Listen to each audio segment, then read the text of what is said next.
In this video, I'm going to walk you through the data entry process in ClaimSoft. First of all, you have to make sure that you have the right form, which goes with the right structure of data. Number two, you have to make sure that your sequencer is set properly to accommodate the type of returns you are going to use. So here, what you do is to log into ClaimSoft with your username and password.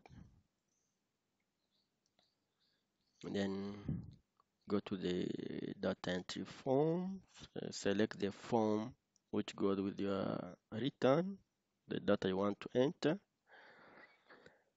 And in case you have uh, existing data, you type add new to start the process. Let's assume I want to type this kind of data. So my return has got 3 columns for precipitation, maximum and minimum. So having said that, that means my sequencer need to have 3 values: precipitation, maximum and minimum. So I have to go back and make sure I adjust my sequencer accordingly. Tools, sequencer for daily. So this one is got maximum, minimum, and the precipitation, which is okay. So it goes with my data. So if you have more column of data, you just update this, or you just add more element here, following the structure of your return. And then you go back to your entry form, and then you start the process. So let's say I'm going to start with precipitation. So I'm going to enter precipitation for this year, for this month, and observe at this hour. What you need to note as well is when you are typing, we don't normally put decimals, because decimals, you set the system in the metadata to make sure they recognize the decimal. So we enter the whole value, but the system will know that the last value is a decimal. So to set this, you go to metadata element. So this is where we set how the value will appear. So let's say, like, for the maximum temperature, so the scale is set as 0.1. So that means the upper limit is 400. That means 400 divided by 10, which is 40, and the lower limit is 120. That means 120 divided by 10 is 12 degrees. So the upper limit is 40, and the lower limit is 12. So to type, you type the whole number, but the system will know that the last digit is the decimal. The unit is already set here, and so on. So to move faster, we don't put decimals, because the system will recognize the decimals. And then to move faster as well, you need to use the enter key. So the enter key will allow you to move faster, because it will register the value and move to the next value box, and so on and so on. So change the value here for the first time. Element 5 can use the codes to move faster. For precipitation, let's say day 1, there is no, the 0. So that means day 1 says there is 0 value. So that means there is no rainfall. So it was observed, but there is no rainfall. So that means 0, 0. So in this case, if you have so many zeros, you set it under the default. and then you correct later before validation. So that means if you expect your whole month is, so zeros are taking a lot of, zeros are many, so you set the default to 0, then you correct. So like here, day 4 I've got 6.7, then 8 I've got 26, so 26.1, 9 I've got 39.8, and then day 17 I've got 2.3, day 18 I've got 10.3, then day 20 I've got 8.8, and then day 23 I've got 7 millimeter. Day 26 I've got 42, that is 2.2 millimeters. And then at the last of the month I've got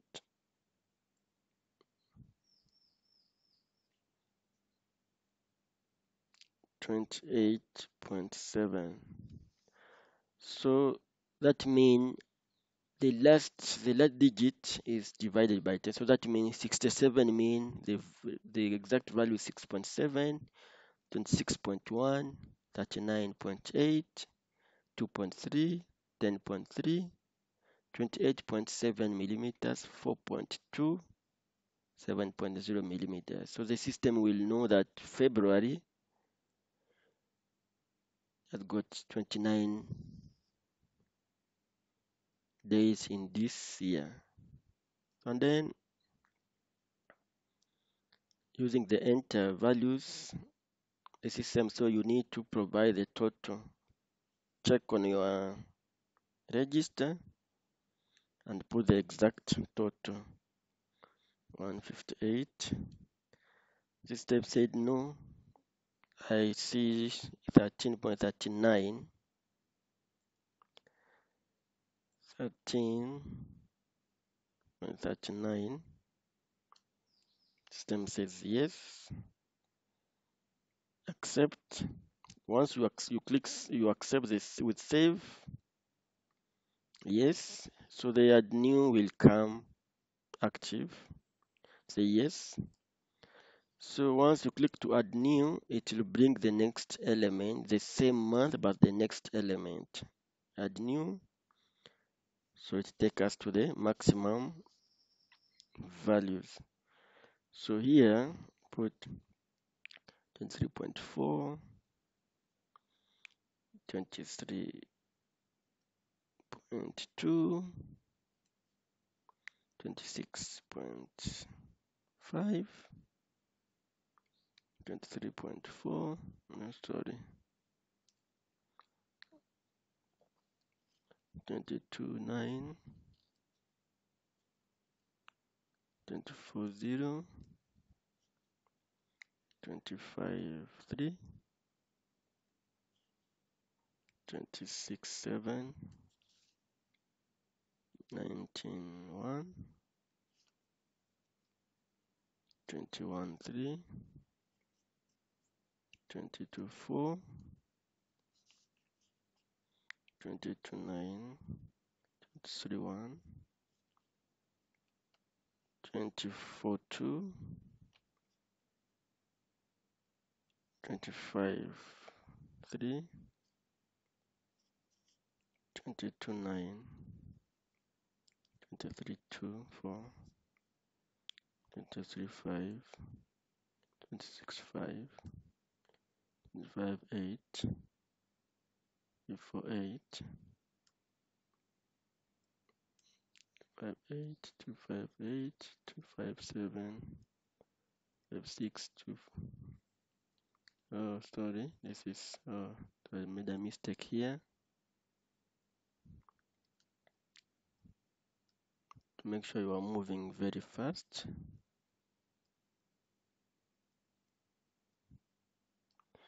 In case you put like a very big value, to say no, this one is check please, this one is above the limit, so it should not accept this one. So you check and then you find, oh, it was a mistake, typing error. So, and then that's it. By clicking add new, it will bring the next element on the sequencer. So let's suppose this was 126 to move faster, and then you apply in all the elements.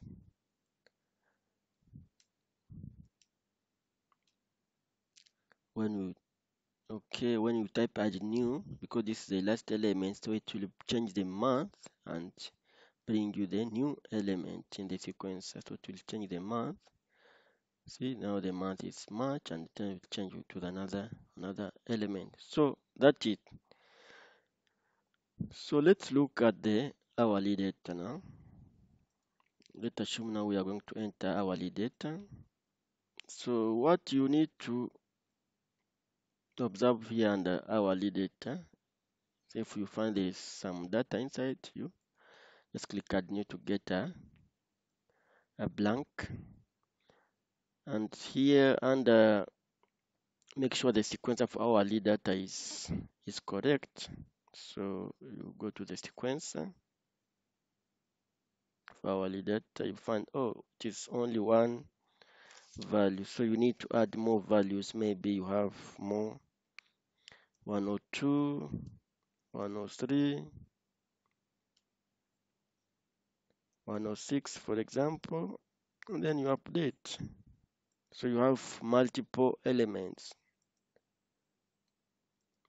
And then you go back to, this is done to your hourly form. Add new. Yeah, so let's say your dry bulb here is, no, your wet bulb is 14.0. Let's say you have some missing values here. So don't have values here, don't have values here. So this is how it will, so that means there is no value, so that there is no value at all. Save. Next. Yes. By clicking add new, it will call another element.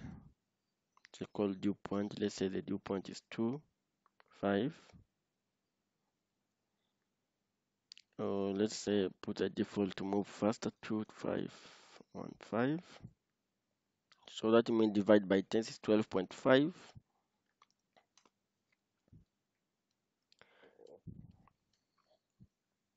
Yes. By clicking add new, it will call another element, and so on and so on. Now, what you need to observe here is this button here. So this is enabling the synoptic hours. Let's say you have your hourly data button, synoptic hours. So that means 00, 03, 06, 09, 12, 15, 18, 21, and then 00. So if you have your synoptic data, you can be able to type them as well. So let's say we have for 101, for which element, for which month, no, for which day, maybe can be day 4. That's synoptic elements. So here, what you do, you have synoptic elements for dry bulb. So this is like 25.3, enter. It will go to the next synoptic hour, 247, 239, 247, 295,